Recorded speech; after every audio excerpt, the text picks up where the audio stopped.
diabolical. Best butcher voice. Fucking diabolical. It's effing diabolical. That was diabolical. It's diabolical. Hey. It's diabolical. And welcome to the Ruben Tuesday. My name is Ruben, and this is my review for The Boys Season 2, Episode 4. So it's September, it's the 4th, and for a lot of people this morning, I imagine it feels like Christmas morning. You're excited to watch The Boys Season 2. But unlike the first season, Amazon have decided to release the first 3 episodes and then do it week by week until we hit that climactic episode in Episode 8. And so again, there are 8 episodes, but they haven't skimmed on the length of time of these episodes. So if you've watched the first 3 and you've hit that end and you realize, wow, they really heightened that sense of excitement in the 3rd episode. Episode 1 was trying to get you back into the world of the boys and letting you know what's happening with your characters and how they're feeling, reeling off the end of season 1. And then episode 2 is kind of getting you in tow with a couple of the new characters and just kind of really going for that arc. Episode 3 really heightened that action. It was a great action episode, full of gore as you would expect, you know, full of whales as you'd expect, full of craziness as you expect. But then it kind of leave you wondering, oh, I've got to wait a week for the next episode. And also, this feels weird. What's going to happen? I don't know where it's going to go from here. I've got your back. Now's the time to get down below and let me know which is your favorite character from this series, especially season 2 so far.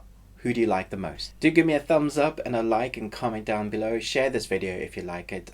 Sharing around is king. I put a lot of effort into this channel and I'm so happy that I have a great community who support us. But, you know, let's jump in. Wonderful. So when I was taking notes for episode 4, the fractured heroes continue to fracture on both sides.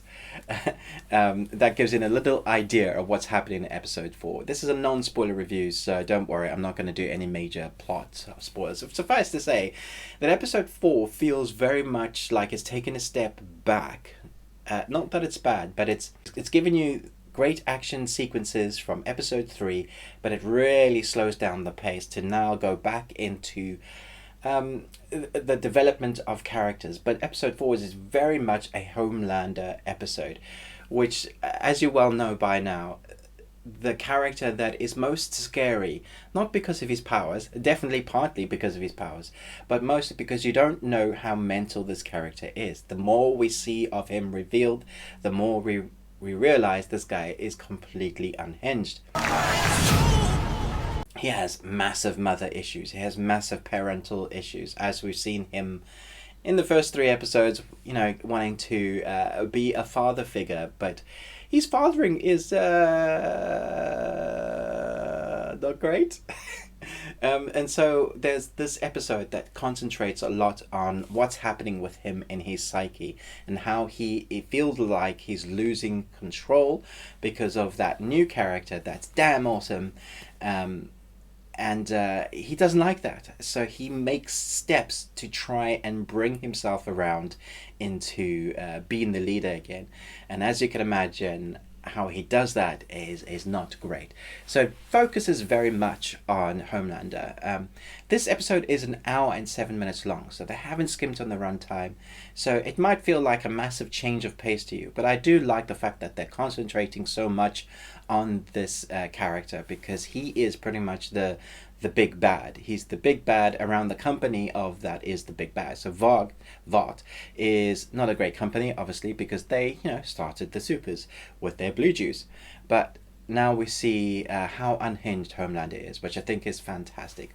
But on the other side of the fence, we have the team that's starting to fracture even more, because they keep trying to be able to take down the bad guys, but they're just humans, mostly. And as they figure out more, it's a journey of discovery this episode for our good guys, as they're trying to figure out the story behind a certain character. And that leads them to discover some more things. And so we have the teams that are both feeling very fractured in this episode, just like they're not working together as teams.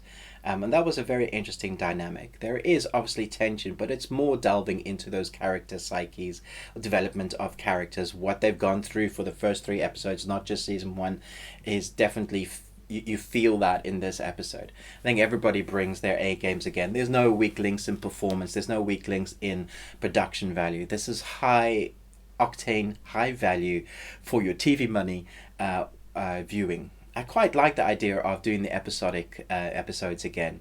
It helps me as a reviewer so that I don't have to review just like a on the surface level review for a whole season, because you can't really go into spoilers. But it helps me delve a little bit more deeper into each episode. So although these are non-spoilers, I can tell you a little bit more of what is happening and what you can expect to get you excited for next week's episode. One of the things I really liked in episode 4 was the fact that it feels much more like season 1, and I love season 1. There are these cutaways that come back into play, and they have and they're not just cutaways for the sake of cutaways for making it comedy. There's a purpose to them, so you get to see why they've inserted these cutaways. I like the idea that they're also setting up stuff that's going to happen in future episodes.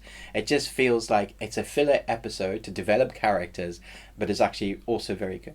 Unfortunately, there's not a massive action fight sequence in this one. Don't expect that to be the case for every episode. These are great characters to play with. You want them in their dialogue and in their heaviness. Each characters bring something different and really adds to the atmosphere that they're going for. So it's a very much an adult series in the nature of that there's so much gore, so much swearing, there is sex, especially in this episode. I think there was some. I'm not going to say who. So it does what you expect it to do. The Boys is back, and they're back with a bang. But I do feel like some people will be disappointed with the change of pace from episode 3 to episode 4. Just know that you're going to find some stuff out about your characters, which is great. It does a good thing by setting stuff up for the next episode. It reveals a few storyline bits, story moment arcs that I think are integral. And as you can tell, they have a lot to tell because of the running time. So yeah, I hope you enjoy this kind of explanation of what's going on, what you can expect. And how they've kind of brought it back to really feeling like episode 1. Love all the acting from these characters. That you really feel like you kind of know them now, because you've been on the journey with them for a while. Even though we're not that far into season 2, it just feels like we've been on this journey with them. The characters feel very much fractured, like I mentioned. They're very broken.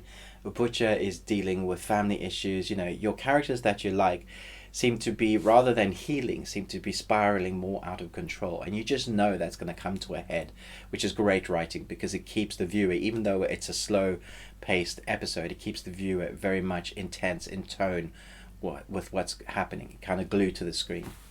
Yeah, I'm going to give this episode a B+. Let me know in the comments below what you thought about this episode. Did you enjoy the first 3? Check out our review. It's on our channel now for that. Don't forget, we have a new Discord. Love to see you there. But most of all, until next time, remember, live long on Tuesday.